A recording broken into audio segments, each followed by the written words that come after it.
O que é que os nossos jovens querem?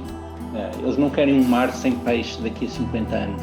Tecnologia para isso não está faltando, né? Com as redes de satélites, a comunicação de dados cada vez mais barata, veículos autônomos aí à vela, podendo estar percorrendo os oceanos o tempo inteiro a um custo muito baixo. Então, ele é hoje, comparativamente, semelhante ao PIB agropecuário.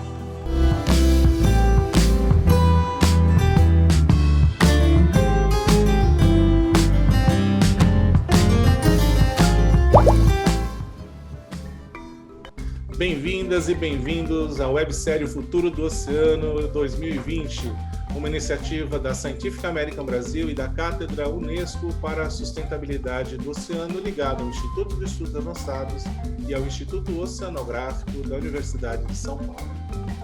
A websérie O Futuro do Oceano pretende trazer para disseminar amplamente conteúdos e temáticas que são importantes e emergentes relacionadas ao ambiente marinho, relacionadas ao oceano. Então, nessa série, a gente está trazendo temas variados e convidados muito especiais de diferentes áreas do conhecimento para trazer para a sociedade diferentes visões, diferentes percepções em relação a esse ambiente que tem uma importância tremenda para a humanidade e que muitas vezes a gente não conhece.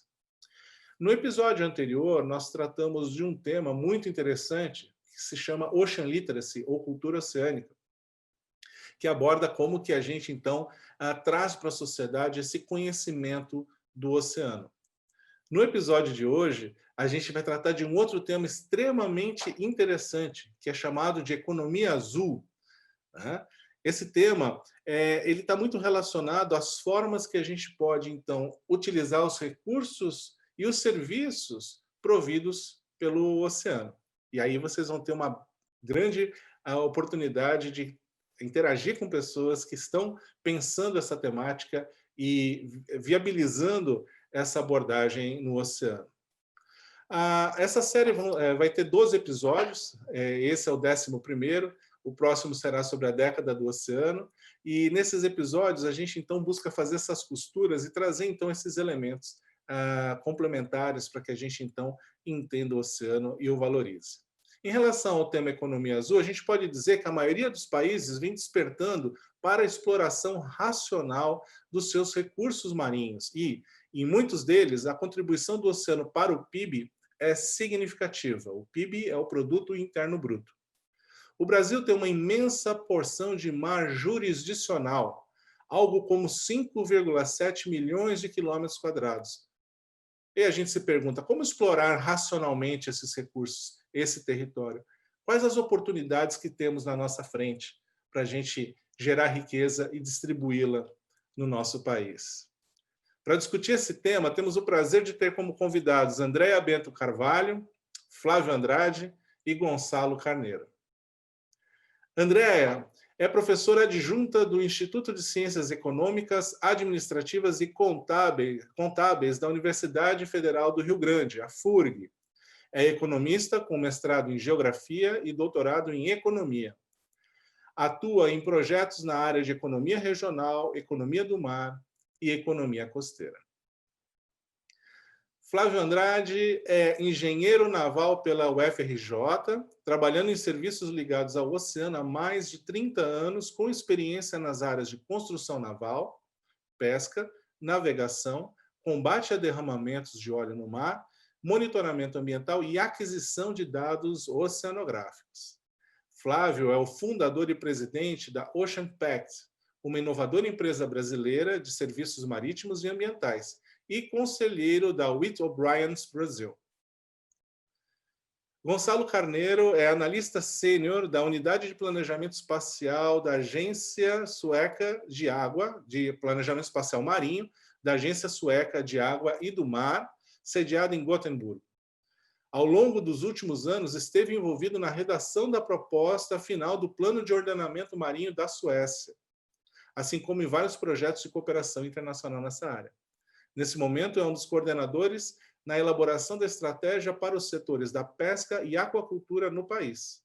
Antes de ingressar na agência, Gonçalo trabalhou como pesquisador e consultor nas áreas de gerenciamento marinho e costeiro e do apoio ao desenvolvimento. Bom, é um prazer imenso ter vocês aqui e contar com a experiência e com a visão desse tema tão instigante que a gente vai discutir já já. E para não demorar mais, eu queria trazer uma pergunta inicial, razoavelmente básica, para a gente iniciar essa discussão. Eu queria passar para a Andréia, inicialmente, depois a Andréia passa a bola para o Gonçalo e para o Flávio, do que a gente está falando. O que é economia azul? Ou o que é crescimento azul? Tem alguma diferença entre os dois? E qual é o valor desse mar que a gente está falando?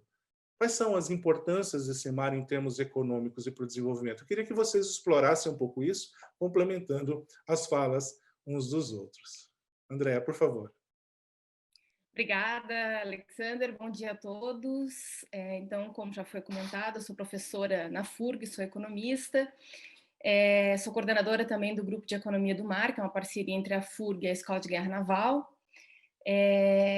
E a questão do mar, né, na minha vida, digamos assim, veio já desde lá do mestrado, onde eu estudei um pouquinho da indústria naval, e se complementou, se solidificou agora no doutorado, né, com a tese Economia do Mar, conceito, valor e importância, na qual eu busquei conceituar, busquei quantificar essa economia para o país, né, e também identificar os setores mais importantes em termos de geração de renda, de emprego, de impostos, salários para o país. Foi identificado, essa tese eu fiz no âmbito da PUC do Rio Grande do Sul, né?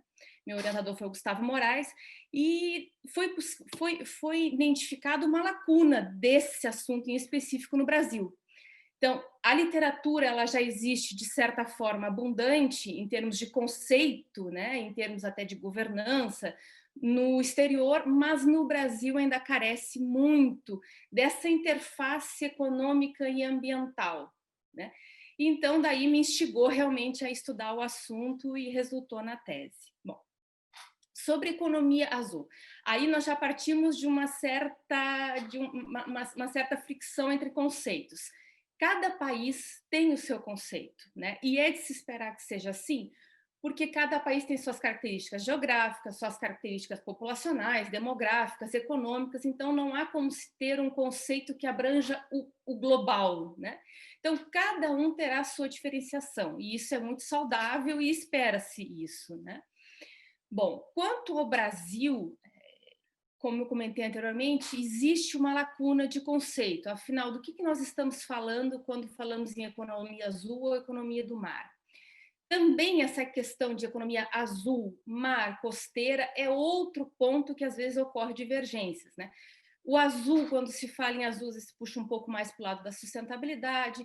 Quando se fala em economia do mar, não logicamente deixando sempre o uso racional e eficiente dos recursos, mas nós estamos falando de uma valoração mais pura, né? Ou seja, de quantificar realmente a oferta daquele, né? O uso daquele recurso ofertado pelo mar.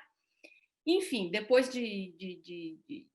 na verdade, eles são todos conceitos muito semelhantes, mas com certas diferenciações que não podem ser desconsideradas. Então, isso transportando para o Brasil, né? O Brasil é um país que há muitos anos, embora ele tenha sido descoberto pelo mar, há muitos anos ele está interiorizado, seja na cultura, seja na economia, os setores que nós mais comentamos é o que? A agricultura, né? Que é o setor pujante da economia brasileira, e o mar nesse contexto todo, onde ele se encaixa, né? Então, a princípio, como existe essa lacuna, foi conceituado o mar, as atividades do mar, que seria a economia do mar, a economia azul, né? Como as atividades relacionadas direta e indiretamente com os usos ofertados do oceano. Isso é economia. E como nós temos possibilidade de quantificação desses usos, então se coloca aí uma economia azul, uma economia do mar. Então, primeiramente seria isso. Então, o que seria uma economia azul ou do mar? Nós focarmos, quantificarmos, né? E depois, posteriormente, após essa quantificação, entendermos o uso racional desses bens, né? E serviços. Então, atividades diretas e indiretamente relacionadas ao oceano. E são muitas. Quando nós paramos para analisar, nós entendemos que são muitas e entendemos que o Brasil precisa, né, urgentemente voltar o olhar novamente para o oceano, para o mar, né, porque é imprescindível, é uma economia pujante, né? Obrigado, Andreia. Obrigado, Turra, pelo convite. Talvez completando um pouco o que a Andreia estava dizendo e pegando um pouco na sua distinção, Turra, entre economia marítima num conceito mais tradicional e economia azul. A economia marítima é o quê? É, no fundo, o agregado do valor económico dos setores da pesca, transporte marítimo, depois pode-se incluir o turismo e por aí fora. Um bocadinho que tem...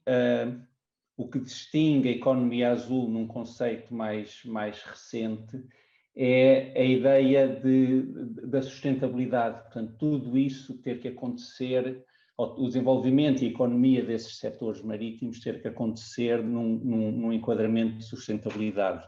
E a necessidade de repensar como é que é o transporte marítimo do futuro e como é que é a pesca e a aquacultura do futuro, neste conceito de sustentabilidade. E é um bocadinho isso que tem sido sei lá, este debate, talvez da última década, da economia azul, do crescimento azul, é muito essa ideia. Portanto, não é só crescer em economia, é crescer de uma forma sustentável.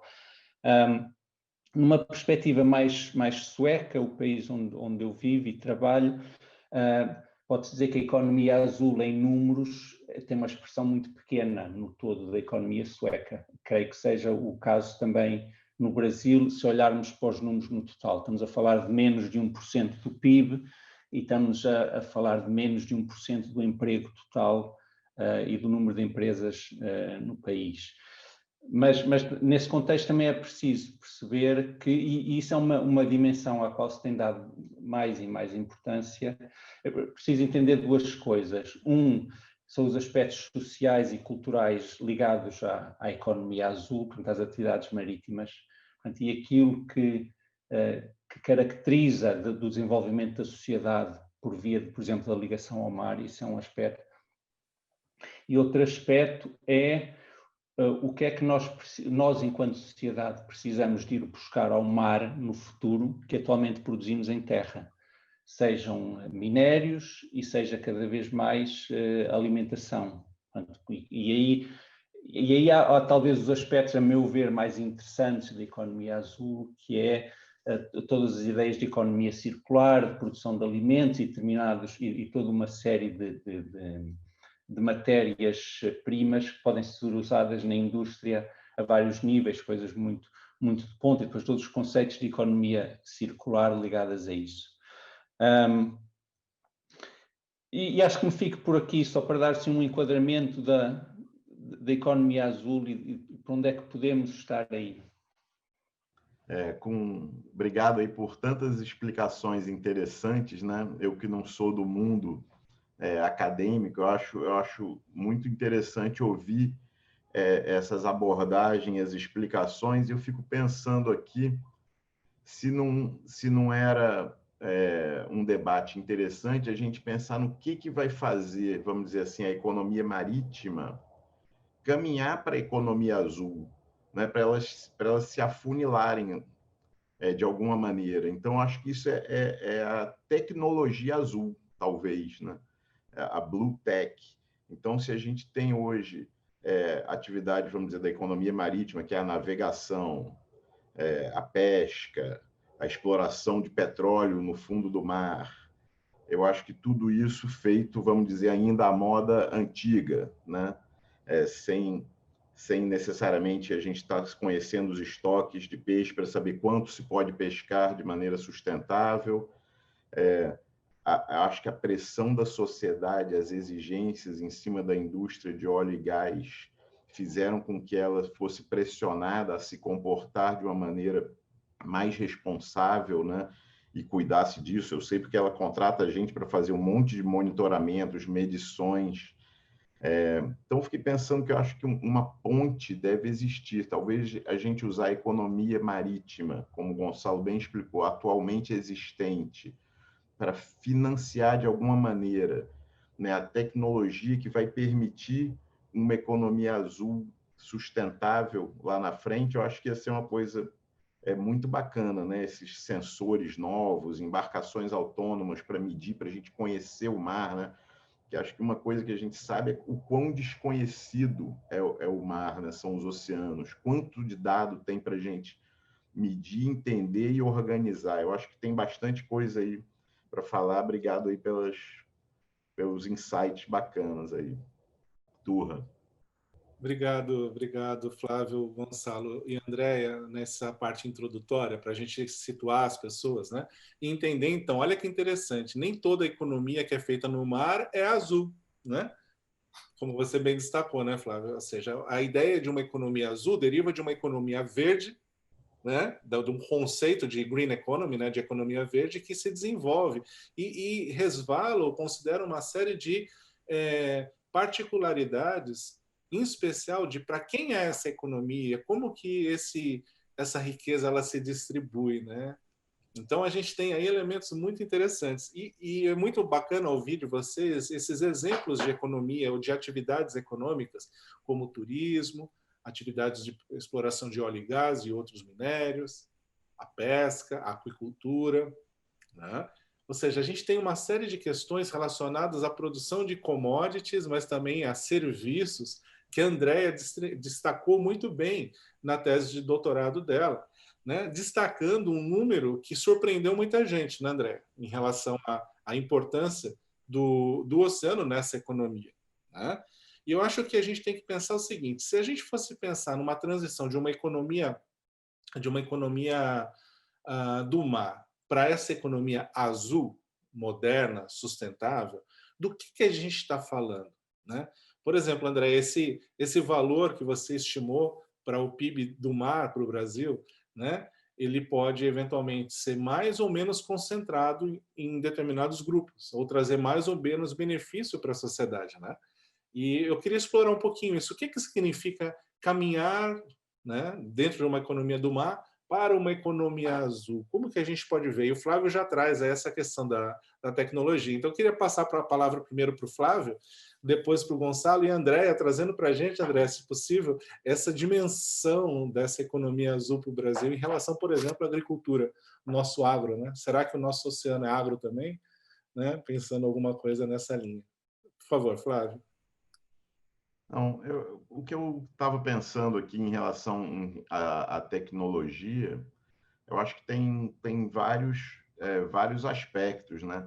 Desde a gente entender, né, voltando lá à questão da pesca, né? Eu tô falando de pesca porque eu já tive nesse setor, né? A gente sabe que a pesca não é bem estudada e bem feita aqui no Brasil. Então, estudar o que se pode pescar, em que época do ano se pode pescar, é muitíssimo importante. Eu sei que a gente faz isso, mas eu acho que tinha que fazer muito mais.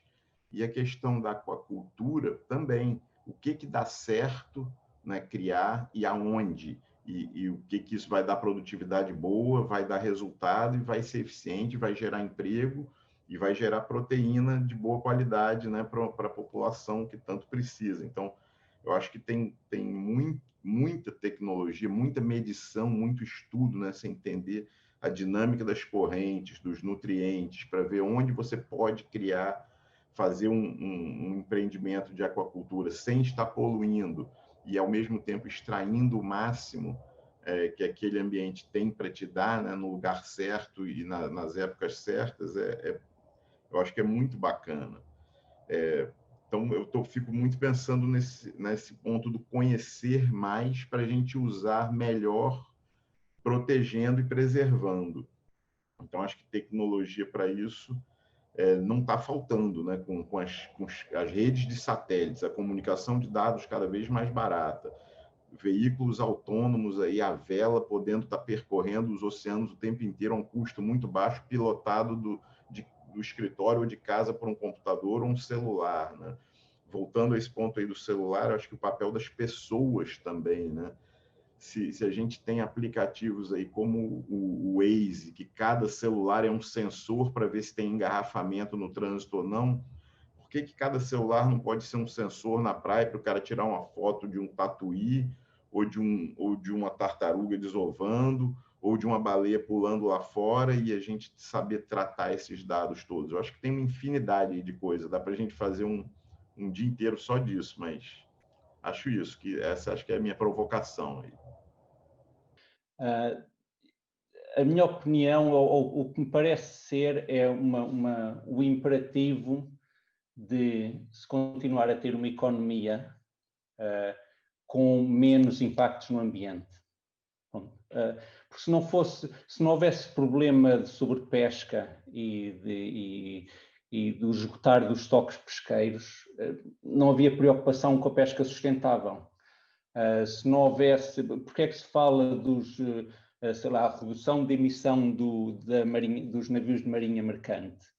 É porque se sabe que os níveis de emissão de gases de efeito de estufa são demasiado altos, os níveis de óxidos de azoto igualmente, e há todo um conjunto de problemas ambientais e de saúde pública associados a isso. Por isso, quando se olha para o futuro e se vê, nós queremos manter e aumentar estes setores, mas não o podemos continuar a fazer como até agora. Por isso, o que é preciso fazer para que tal seja possível? Pronto, e aí entra muito uma necessidade de repensar, pronto, o que é preciso acontecer nestes setores para que o seu nível de sustentabilidade seja assegurado, para que daqui a 50 anos continuemos a ter estoques pesqueiros que se possa pescar, ou se continua a ter uma aquacultura que funcione e que não provoque danos nos fundos marinhos, por exemplo. E aí, pegando um pouco no que o Flávio estava a dizer, a questão de todo o conhecimento e sobretudo, um conhecimento muito mais dinâmico das complexidades do ecossistema tem sido muito útil, porque se consegue começar a perceber como é que os diferentes impactos das diferentes atividades, que impacto é que eles têm a nível do ecossistema e do respectivo funcionamento e o que é que se pode fazer relativamente a isso. Pronto. Por isso, qual é a grande transição da economia marítima para a economia azul, talvez? É essa capacidade de continuar a crescer, de continuar a produzir bens e serviços, reduzindo impactos ambientais e, na medida do possível, restaurando ecossistemas que já estejam danificados. Agora, isto é muito fácil, dito em palavras. Na prática, tem sido um quebra-cabeças para tudo o que são gestores marinhos e gestores costeiros. Mas fico-me por aqui. Sobre essa questão do valor valor dos usos do mar no Brasil, nós tivemos uma grata surpresa. É um percentual extremamente expressivo, né? São 19% do produto interno bruto do Brasil, nós podemos dizer que está diretamente e indiretamente relacionado às atividades do mar. Então, mais uma vez, comprova, né, e reafirma que sim, nós temos que olhar para o mar com muita atenção, porque ele é um grande gerador de emprego, ele é um grande gerador de riqueza e ele é um grande gerador de renda, né, para o país. Então, ele é hoje, comparativamente, semelhante ao PIB agropecuário, né? Sendo que muitas atividades, né, de acordo com a classificação nacional, muitas atividades do mar estão alocadas na agropecuária. Então, quando nós criamos um setor do mar, que é a economia do mar, né, então criamos uma classe econômica, né, com as atividades do mar, nós esvaziamos um pouquinho a agropecuária, inclusive podemos ficar até um pouco acima. E esses números têm se feito semelhantes, inclusive agora em 2018. Né? Então, nós apuramos um PIB do mar para o Brasil em 2015 de 1 trilhão e um pouquinho mais, né? Por isso esses 19%, o PIB de 2015 no Brasil foi 5,9 trilhões. É um dos países com a maior participação do mar na sua economia. Tá? Claro que, fazendo ressalva que é difícil comparar com outras nações, porque são atividades diferentes, são conceitos diferentes, né? mas temos uma ênfase grande nos serviços, especialmente turismo costeiro. Então, nós podemos dizer que a nossa economia do mar ela é uma economia de serviços, ela é uma economia extremamente voltada para o turismo costeiro, né? Então, isso já nos dá um insight de o que fazer, como fazer, né? Porque já temos um reconhecimento de qual é o setor que mais tem maior percentual de participação. Depois nós temos a manufatura, que é a própria construção naval, reparação, as indústrias, né, voltadas ao mar, e por fim a defesa, que tem uma grande participação também e deve ocorrer, porque um país sem poder naval, um país que não protege sua zona costeira, enfim, ele é um país que está vulnerável a diversos ataques, enfim, né? Então, podemos passar. A mensagem é a seguinte: o Brasil é um país do mar. Muitos autores na literatura colocam que esse PIB, né, ele é um indicador de o quanto esse país tem dependência, a quanto a economia depende do mar. E com esse valor que foi encontrado, 19%, nós podemos dizer que sim, a nossa economia depende muito do mar e que sim, nós temos que olhar realmente com muito mais atenção para ela e na forma de políticas públicas, de práticas mais sustentáveis, né, que na verdade eu não entrei nesse caso, na verdade é uma quantificação, né, e ela é realmente equiparável à agropecuária no Brasil.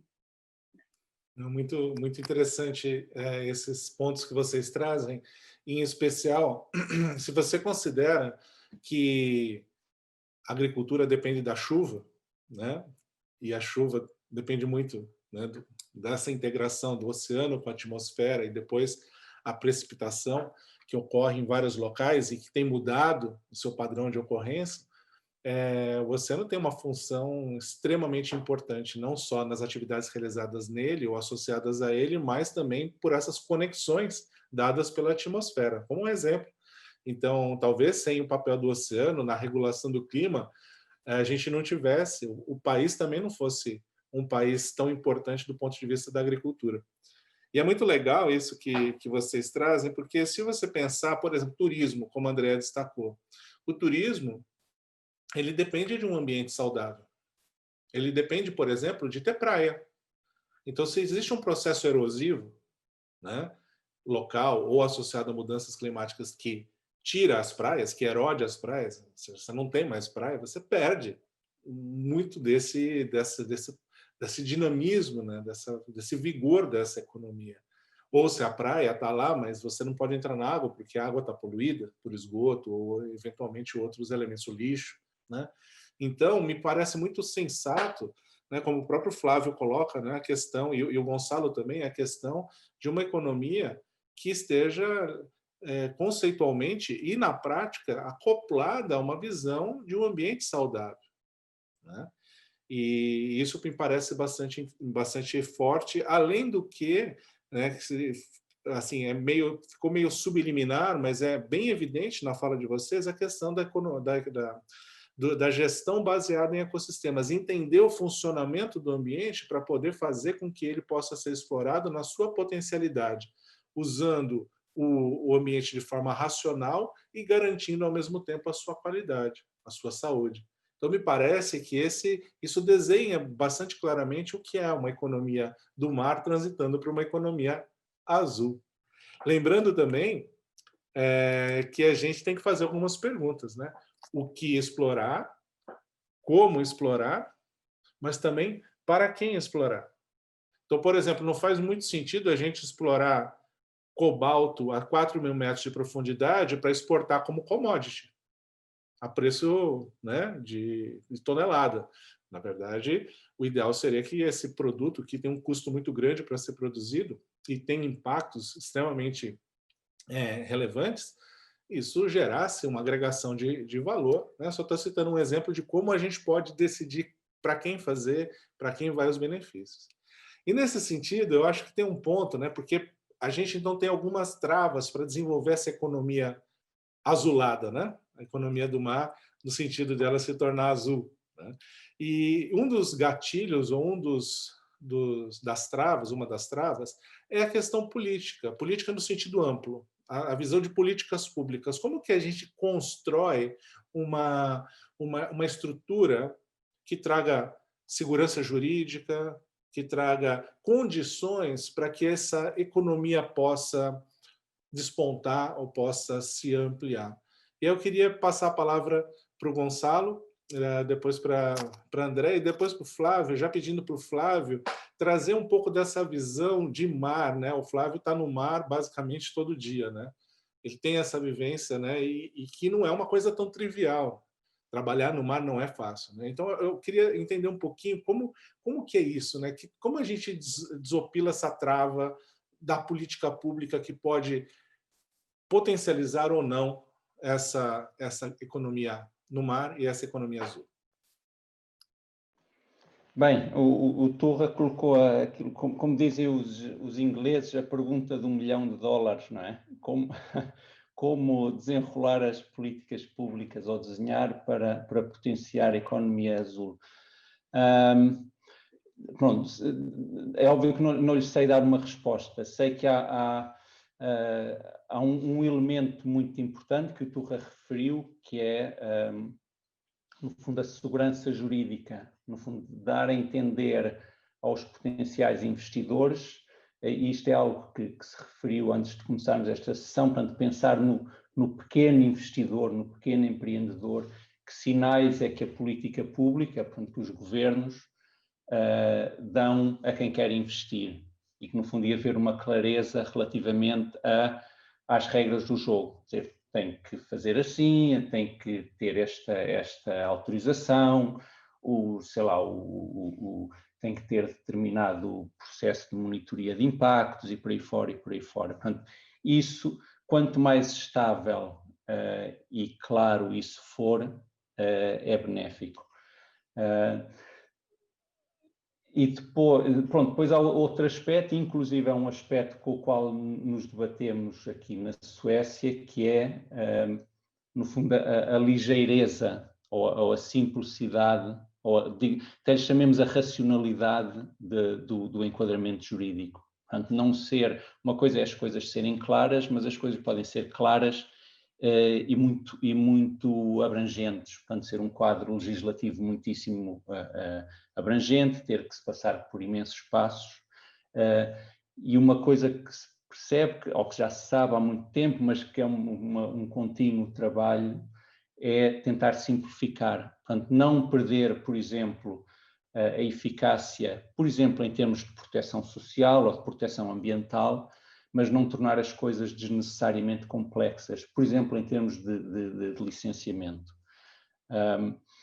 Uma coisa que tem, e que o Torra falou muito no início, ainda na nossa preparação, é a questão do ordenamento do espaço marítimo e o papel que ele pode ter. O ordenamento do espaço, e possivelmente voltamos a esta questão mais tarde na conversa, mas das motivações para o ordenamento do espaço marítimo é exatamente criar essa previsibilidade e, na medida do possível, simplificar os processos de atribuição de uso do espaço marítimo.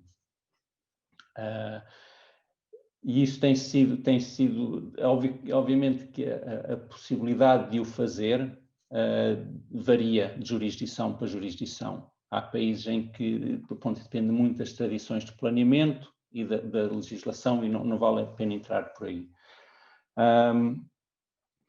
Mas talvez só uma última coisa, e voltando um pouco àquilo que já foi aqui referido anteriormente, que é no fundo, gostaria de salientar o papel da inovação. Pronto, inovação não só ligada ao mar, mas a inovação no seu todo, e aí pensando como é que os Estados, ou como é que os governos, ou como é que o poder político ou o poder público facilita a inovação, porque, em meu entender, e é um pouco o que se tem visto, sobretudo em setores mais novos e mais inovadores, é a transição para a economia azul há de se dar, em grande medida, por via da inovação.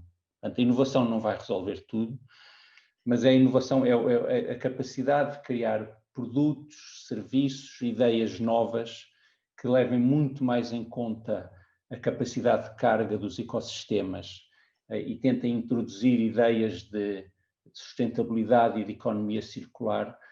Tudo isso exige que haja, no fundo, um enquadramento potenciador ou que favoreça a inovação. E aí podemos estar a falar de coisas como, por exemplo, sei lá, regimes, como é que se chama? Regimes financeiros para colaborações com a academia, por exemplo, para as empresas, por exemplo. Por isso,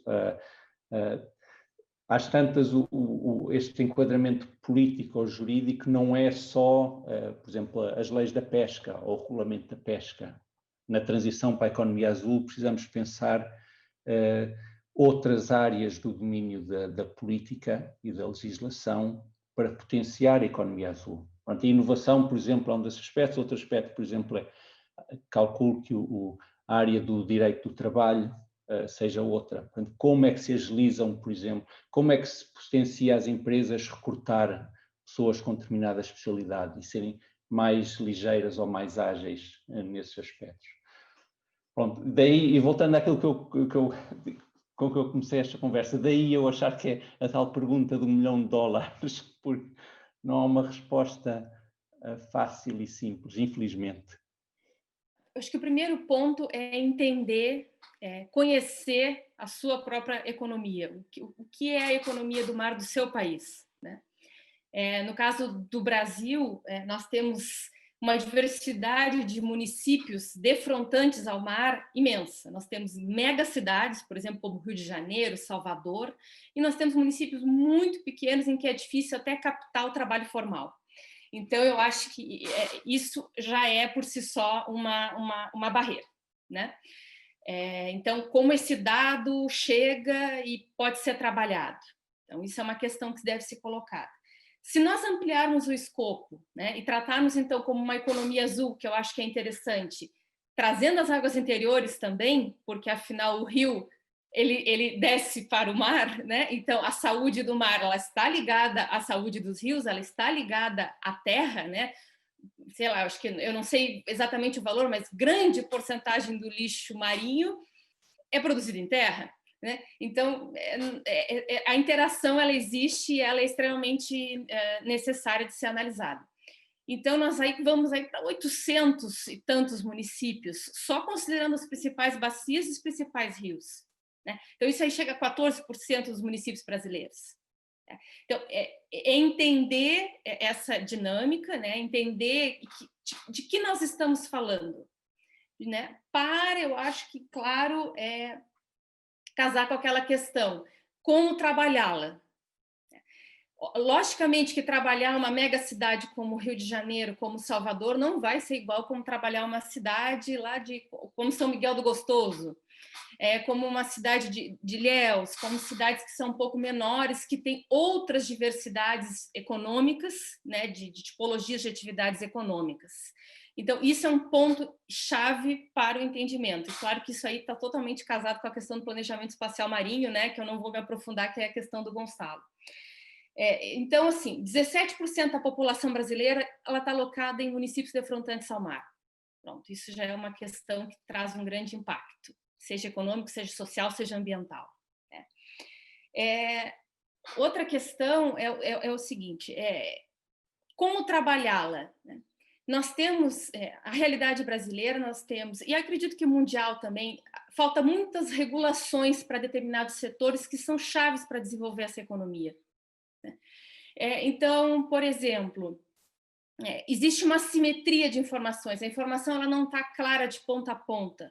Nós não temos regulações de determinadas atividades, e isso se transforma em barreiras, tanto para o pequeno produtor, tá? Porque nós não conhecemos as necessidades deles, então nós não podemos ter uma política nacional que venha de cima para baixo, que ela vai criar mais desigualdades, provavelmente, do que né, uniformidades. Então, nós temos que ter, logicamente, uma regulação nacional forte, mas também nós temos que pensar nos entes menores, os estados e os municípios. Por quê? Porque há muita discrepância entre os municípios.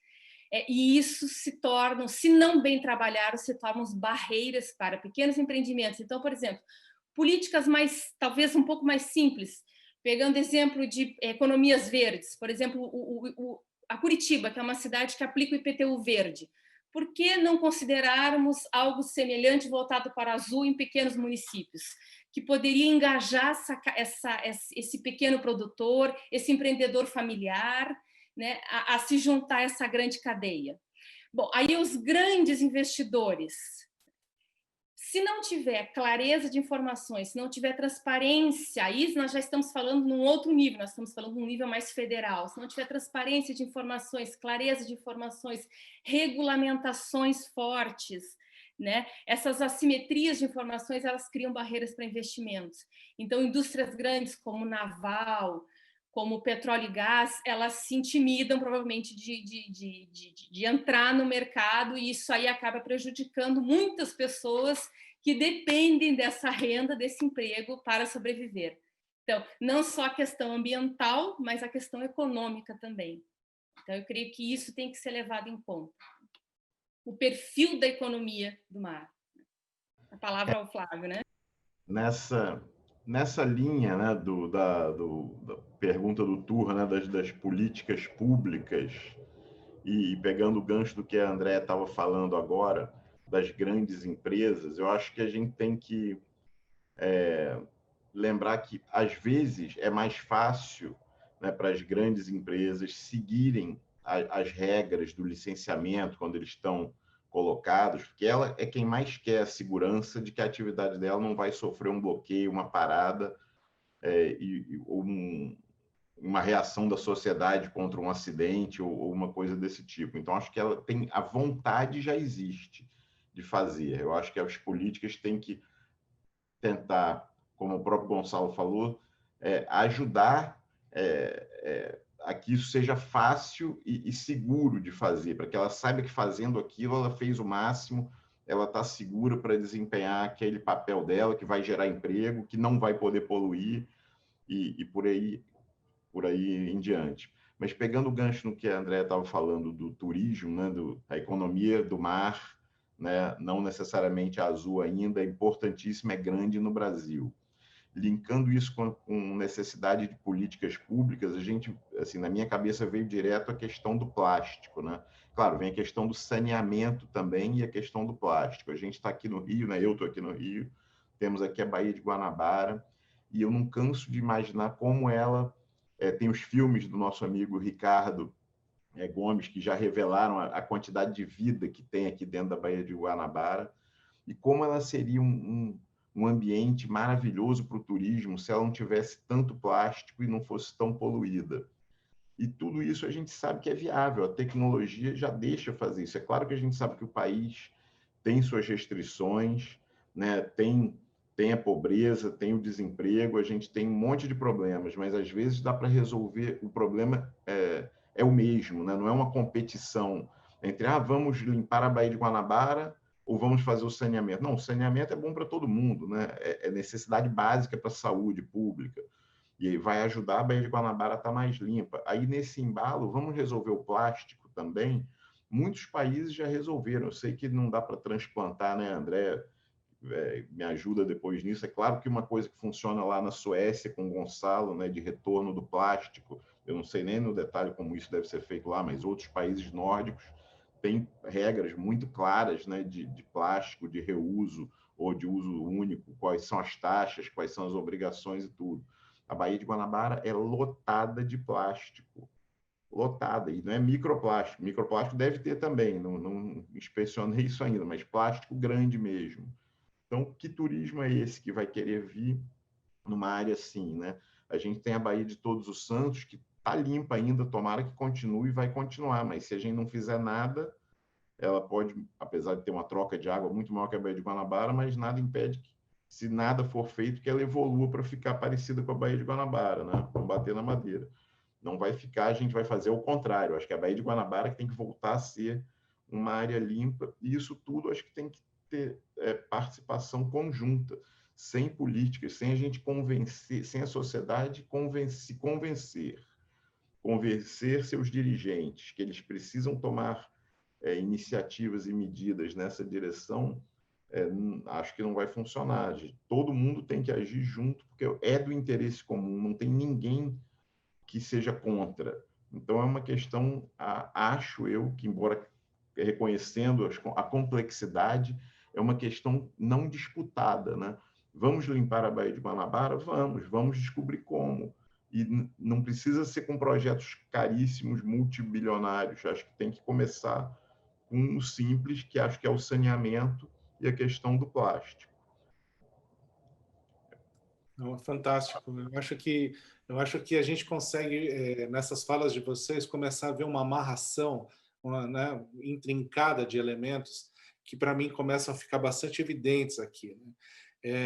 Eu vejo, por exemplo, essa relação do rio com o mar, que vocês mencionaram, né, de várias formas. Por exemplo, na Suécia, o Gonçalo me corrija depois se eu estiver falando um equívoco aqui, cometendo um equívoco, mas até onde eu me lembro, existe um Ministério da Água, né, que pensa a água como um todo, né, água doce, água salgada, toda essa integração. Isso é muito interessante porque considera o funcionamento do sistema, né? A gente tem aqui no Brasil políticas relacionadas a isso, mas a integração não é muito boa ainda. E, nesse sentido, é muito interessante a gente pensar quanto que essa degradação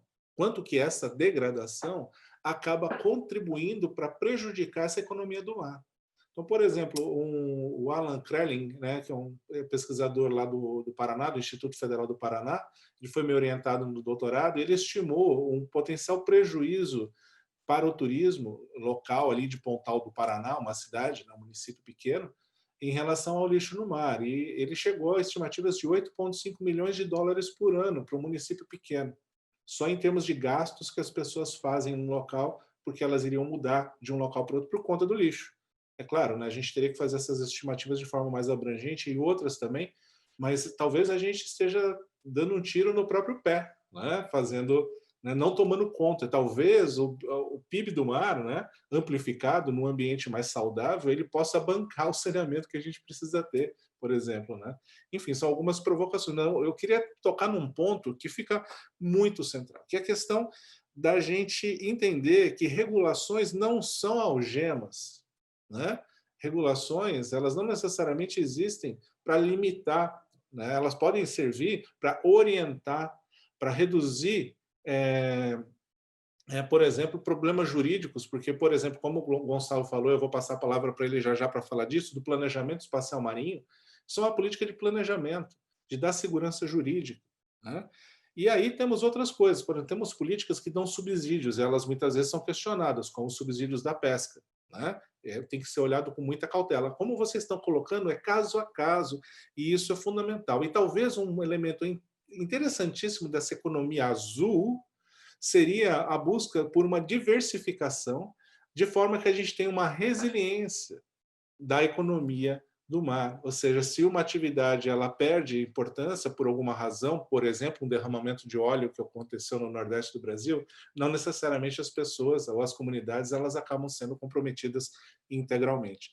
E nesse sentido, eu acho que tem um ponto central, que é o que eu queria passar agora, que é a questão da ciência. Ciência, para mim, representa transparência, que vocês mencionaram, representa diálogo, que é fundamental, e representa conhecimento, obviamente, mas não é qualquer tipo de conhecimento, é um conhecimento dedicado. E, nesse sentido, a primeira fala do Flávio começou a trazer alguns elementos que eu queria aproveitar agora para a gente destacar quais são os potenciais de desenvolvimento científico para amparar, né, de inovação, de tecnologia, para amparar essa nova economia, por exemplo, serviços, né, elementos que você mencionou. Aí eu queria depois pedir para o Gonçalo complementar, falando um pouco mais da relação da ciência com o planejamento espacial marinho. E se a Andrea me permite pedir para que ela complemente essa discussão com uma abordagem interdisciplinar, de que forma que as ciências sociais e as ciências naturais podem promover uma integração que catapulte essa potencialidade, essa oportunidade que é desenvolver uma economia azul no mar. Então, por favor, Flávio, você, depois Gonçalo e depois Andréia. Tá bom. Não, obrigado. Ó,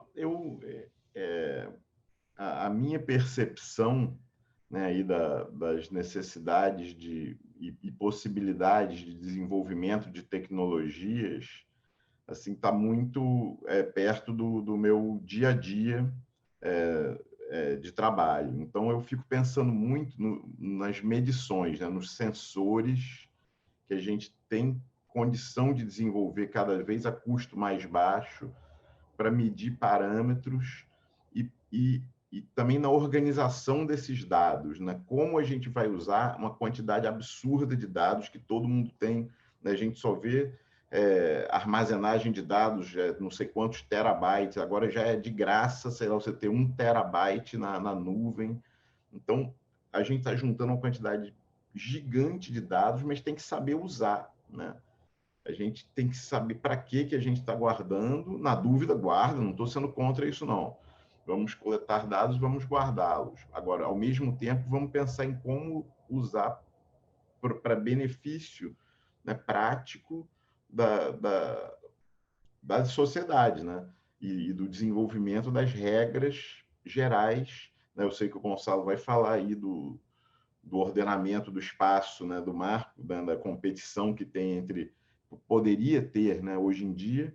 Não sei se a gente está enfrentando essa competição. Eu acho que vai ser uma competição saudável, porque é sinal de que a gente quer fazer um monte de coisas no mar e vai ter que fazer direito, né? Hoje em dia, a gente não tem tanta aquacultura aqui no Brasil, não temos ainda energia eólica no mar, mas a gente sabe que em outros países isso já acontece.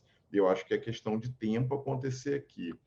Então, na minha cabeça, a gente tem que medir muito para saber fazer um zoneamento, né, um ordenamento que faça sentido, né? Onde faz sentido fazer aquacultura, onde faz sentido ter eólica, offshore, onde é muito produtivo e vale a pena explorar o petróleo que está lá sim, ele é finito, então, e vai trazer riqueza e vai ajudar no desenvolvimento, vai ajudar na transição, né? Principalmente o gás pode ajudar numa transição com menos emissões, enquanto se desenvolvem aí a solar, a eólica, as ondas, as correntes, a diferença de temperatura do mar e todas aí as possibilidades da gente extrair energia do mar sem estragar o mar, né? Eu acho que isso tudo a gente tem que medir. Então, minha ideia fixa hoje, acho que eu estou meio sem inspiração, tá assim, temos que medir mais e temos que saber como usar esses dados medidos.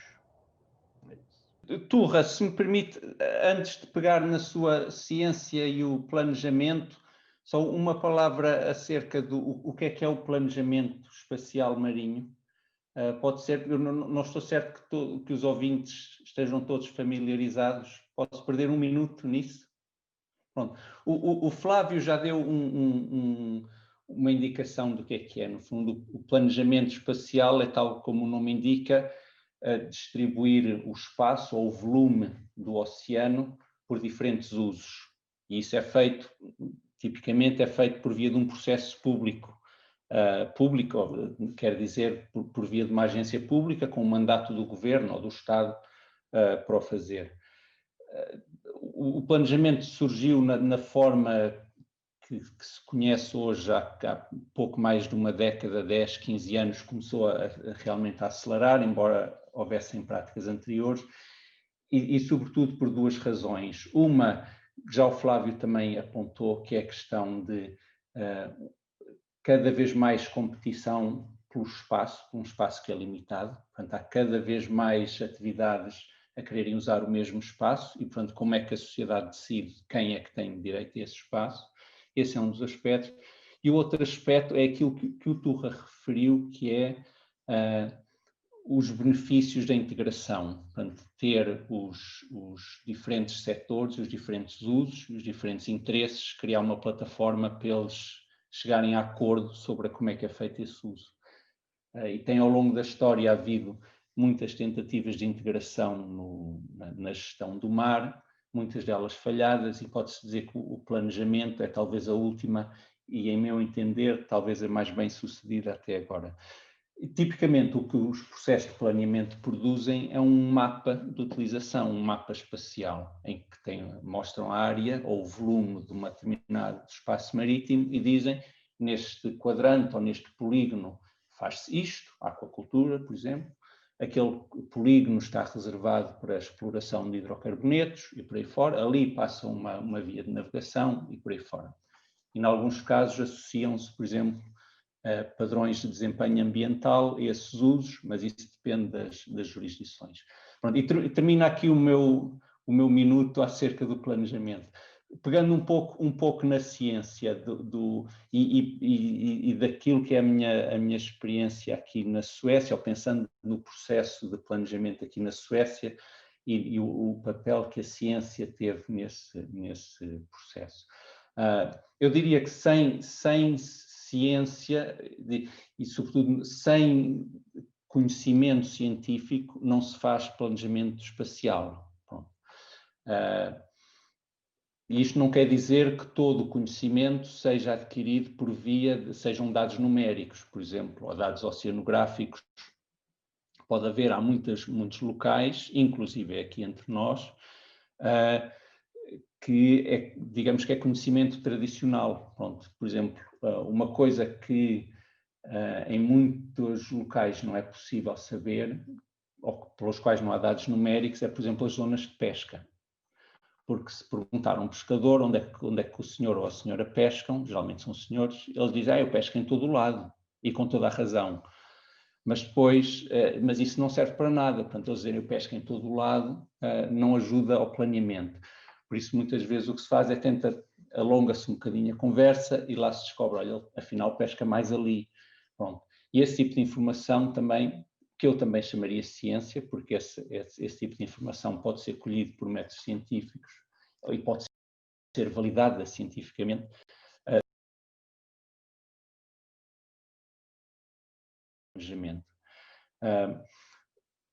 No fundo, aquilo que foi a experiência sueca, mas que eu acho que é o típico nos processos de planejamento, é tentar harmonizar, ou no fundo é tentar tomar decisões relativamente ao uso, tendo em consideração a capacidade ou a adequação do ecossistema.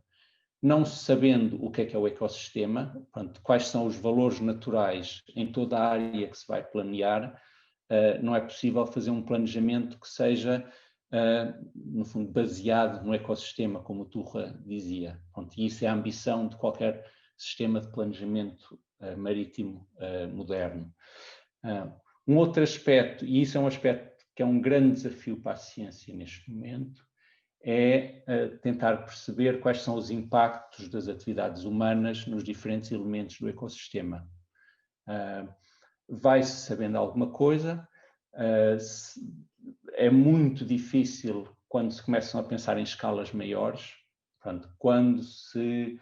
eu dou um exemplo, por exemplo, uma rota de navegação a passar num determinado sítio, ou numa determinada área. Há estudos, por exemplo, relativamente a impactos em mamíferos marinhos, por exemplo. E isso é relativamente fácil, ou será possível de modelar e de saber em alguns sítios e tirar conclusões quanto a isso. Agora, quais são os impactos a nível, por exemplo, de outras espécies, a nível de uma cadeia trófica, por exemplo, a nível de estruturas e dinâmicas no fundo marinho, por exemplo. Esse tipo de extrapolações e de conhecimento mais alargado dos impactos no ecossistema, embora sejam muitíssimo importantes para se poderem tomar decisões, a ciência em muitos casos ainda não está lá, infelizmente. E queria só salientar mais duas coisas que são importantes nesta interface ciência-planejamento. Uma delas é a questão da espacialização. Portanto, no fundo, o planejamento é, pela sua natureza, uma ferramenta espacial, um mecanismo espacial de atribuição de espaço. Por isso, não interessa saber só aqui há uma determinada população de uma determinada espécie de peixe, interessa saber como é que ela se mexe e por onde e em que alturas do ano. Portanto, a dinâmica espacial daquilo que se conhece do ecossistema ou dos diferentes elementos do ecossistema é muito importante. E isso também, uma vez mais, vai-se sabendo cada vez mais, mas em muitas situações ainda é uma lacuna, ainda é um desafio para a ciência. E a segunda coisa que queria referir é o clima. Portanto, como é que o clima, nós temos uma ideia do que é o clima hoje, de como é que os ecossistemas marinhos funcionam nas condições climáticas atuais, não sabemos como é que vai ser o clima daqui a 50 anos, há vários modelos que indicam vai para aqui ou vai para ali, e sabemos, e depois a extrapolação desses modelos para efeitos do ecossistema marinho, uma vez mais vai-se sabendo algumas coisas para algumas zonas do planeta, mas uma vez mais é um grande desafio ainda. Por isso são, assim, em termos de, se me perguntassem quais são o sonho em termos de ciência para o planejamento daqui a 50 anos, eu diria que seria assim nesta envolvente espacialização, clima, impactos de atividades humanas e, obviamente, um mapeamento muito maior do que são os valores naturais no mar. É perfeito. Primeiramente, eu só gostaria de pontuar que eu acho que o planejamento marítimo e a economia, eles devem ser casados, né? É um casamento que não pode ser nunca dissociado, né? Quanto a... Inicialmente, eu acho que nós temos que dissociar um pouco a dicotomia entre economia e meio ambiente. Isso não pode, não tem mais como ter espaço de existir, né? Elas têm que coexistir na mesma interface, afinal os objetivos são comuns, né? Nós temos pessoas que necessitam e que sobrevivem daquilo, então precisam daquela renda, daquele emprego, e para isso precisa ser preservado para haver continuidade, logicamente, desses recursos. Então, não existe dicotomia, existe sim união. Então, esse ponto deve ser muito bem, eu acho que muito bem sempre buscado, né? Em segundo lugar, a questão da ciência. Eu acho que agora, mais do que nunca, no tempo que nós estamos vivendo, com essa triste realidade que nós estamos vivendo, a ciência, de fato, colocou, né, se impôs perante a todos. Então, não existe absolutamente nada sem a ciência. E a ciência ela tem milhões de maneiras de serem feitas, né?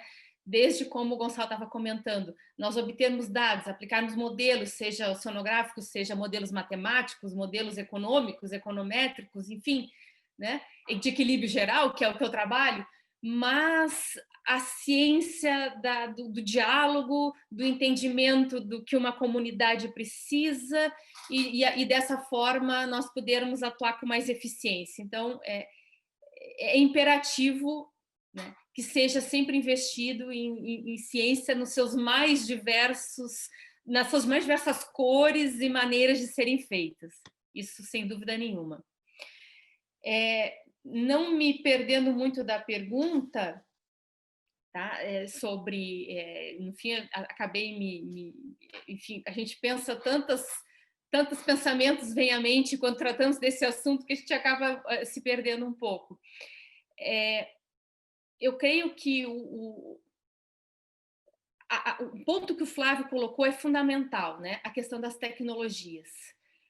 Como, então, aproveitar da melhor forma algo que é extremamente necessário, né?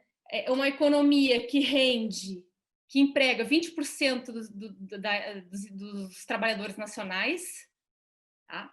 Então, nós temos aí questões de 20 milhões de trabalhadores em atividades relacionadas ao mar no Brasil, né? E aí, se nós considerarmos o momento atual, em que nós temos milhões de desempregados, mais um motivo de evocarmos a ciência e trabalharmos essa economia de uma maneira que ela realmente nos traga benefícios para desfrutar e preservar, né?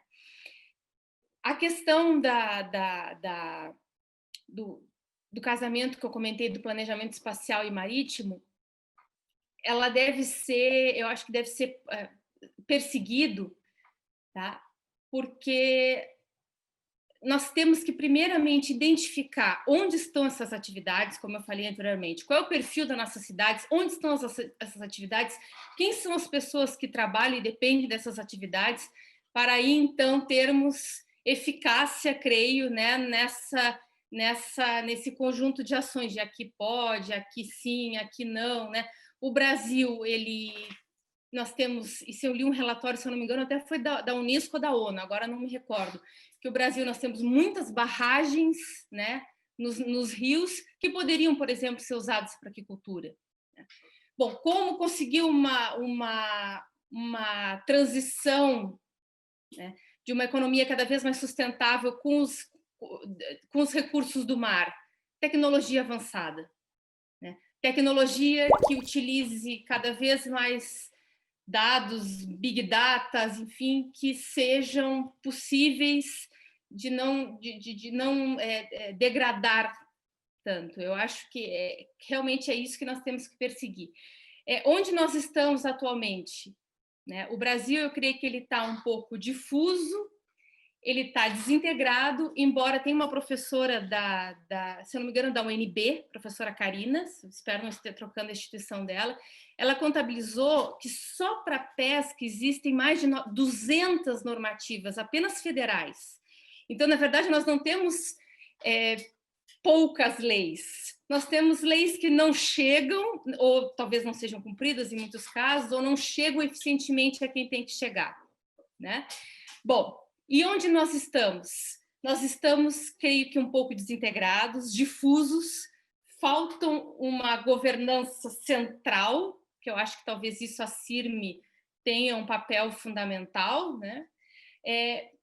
Mas muito grandes, né? Nós temos todos esses buracos, digamos assim, mas somos muito grandes. A nossa economia do mar azul é muito grande, né?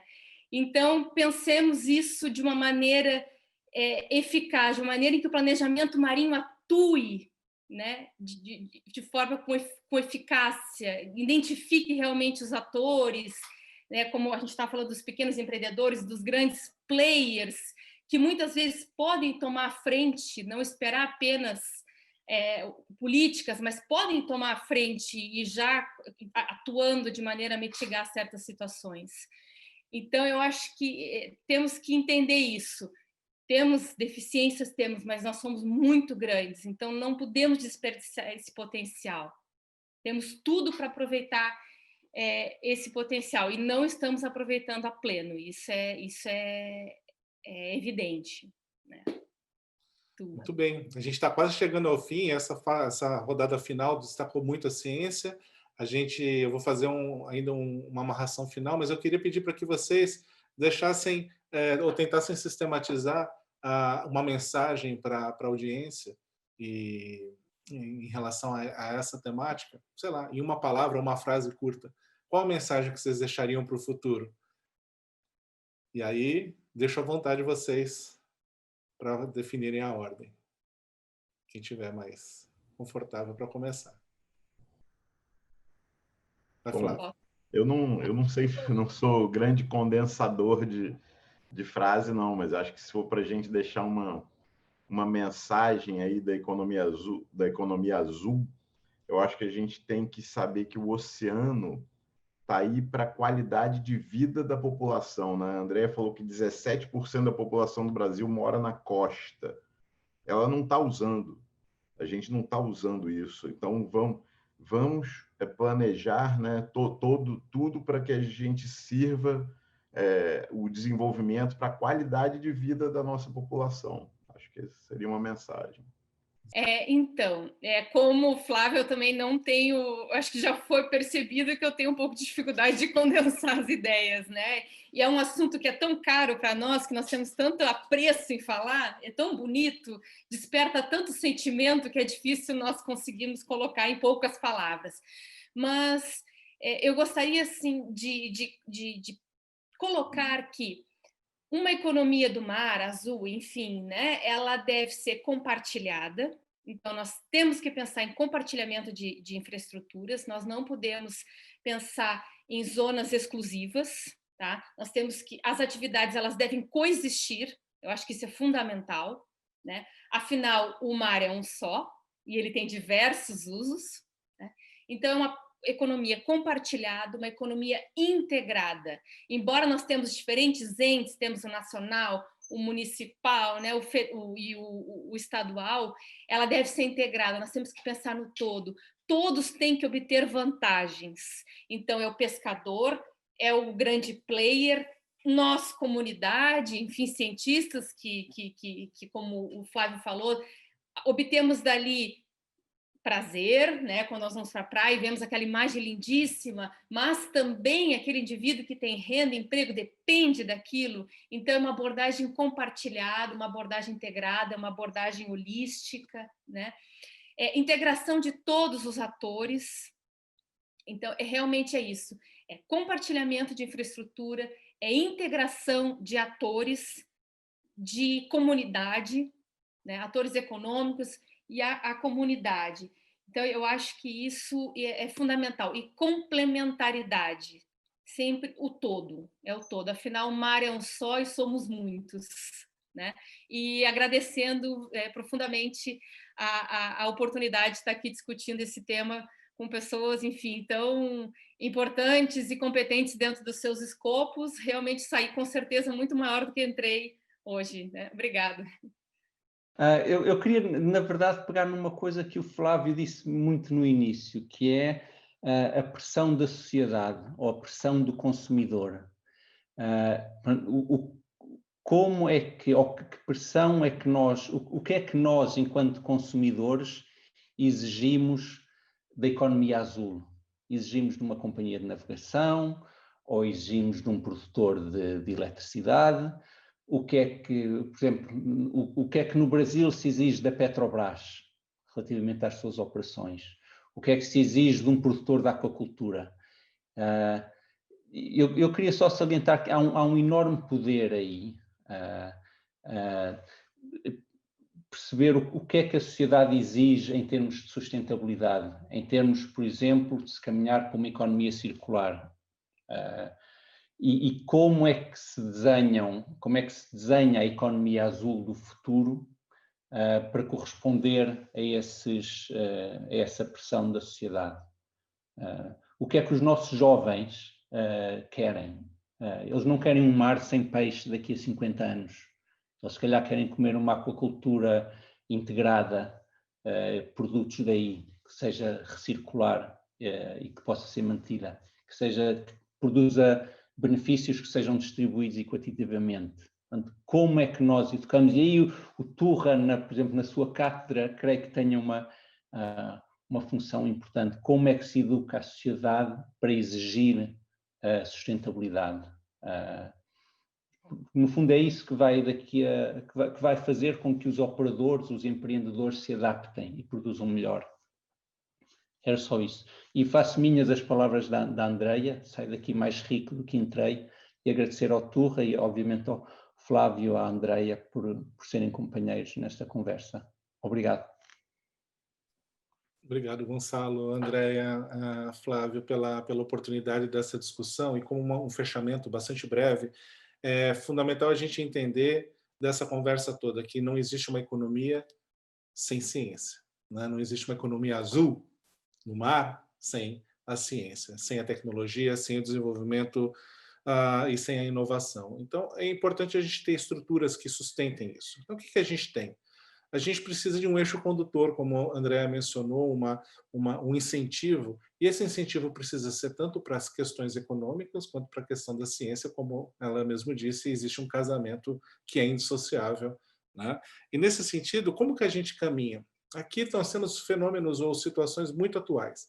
O Instituto Nacional do Mar é uma proposta trazida pelo Ministério da Ciência e Tecnologia, que tem dentre as suas atribuições esse tipo de função, não só trabalhar com o amparo à atividade embarcada, na ciência embarcada, mas também desenvolvimento de sensores, uma série de costuras importantes. Então, uma política pública que precisa ser colocada em prática e precisa ter essa concepção de integração, de distribuição dessas oportunidades ao longo de toda a costa brasileira. Além disso, temos tramitando no Congresso o projeto de lei chamado Lei do Mar, olha o nome, né?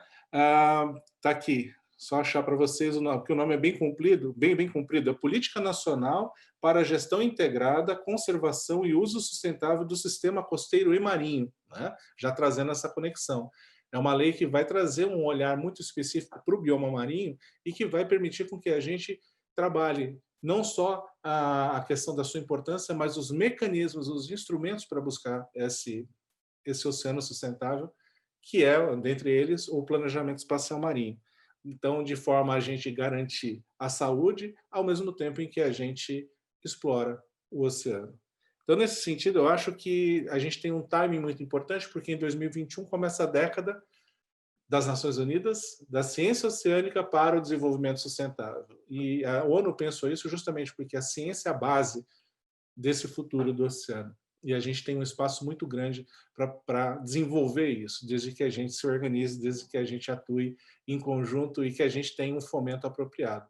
E isso vai depender desses arranjos do governo federal, do governo estadual, no caso a própria FAPESP aqui no estado de São Paulo, o CNPq em nível federal, enfim, uma série de arranjos que são fundamentais para a gente buscar isso, né? E nesse sentido buscar o que a gente pode chamar de uma oceanografia holística, né? Uma oceanografia na qual tem espaço para os economistas, os sociólogos, os cientistas políticos e todos aqueles que têm como foco o oceano.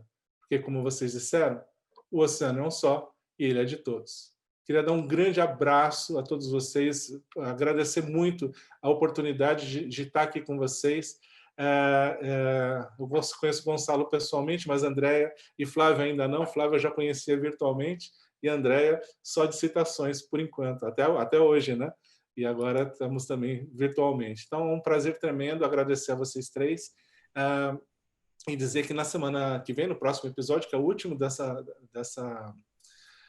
temporada, né, de 2020, a gente vai falar sobre a década do oceano, que eu já comecei a antecipar aqui. Eu queria agradecer a equipe da Scientific American Brasil, da Cátedra Unesco, do IEA, por todo esse amparo que a gente está tendo na construção dessa série, na construção dessa mensagem. Ela é muito importante e tem que permear, né, a sociedade, permear os 7 mares, para que a gente consiga obter nada menos que dos mares o melhor. Um grande abraço, um grande beijo, fiquem bem e até o próximo episódio. Tchau, tchau. Valeu, obrigadíssimo. Tchau, obrigado a todos. Valeu. Valeu. Obrigado. Até a próxima. Tchau, tchau. Prazer. Mas na área oceanográfica não há possibilidade de você conseguir responder as perguntas que a gente precisa solo. Ou você faz em cooperação forte, e essa cooperação tem que ser paritária, senão também não adianta nada, então a gente não vai para lugar nenhum. Tem que criar esse ambiente na qual o tema, no caso o oceano, possa ser discutido por todos. E eu acho que a gente ainda não está lá. O tema de oceano é mais difícil de comunicar, porque a sensação é que está longe, né? E, portanto, eu gostaria que durante estes 10 anos nós dessemos mais valor ao mar, com isso dessemos mais valor a quem trabalha no mar, e eu estou certamente convencido de que comunidades marítimas com forte autoestima serão grandes guardiões deste recurso.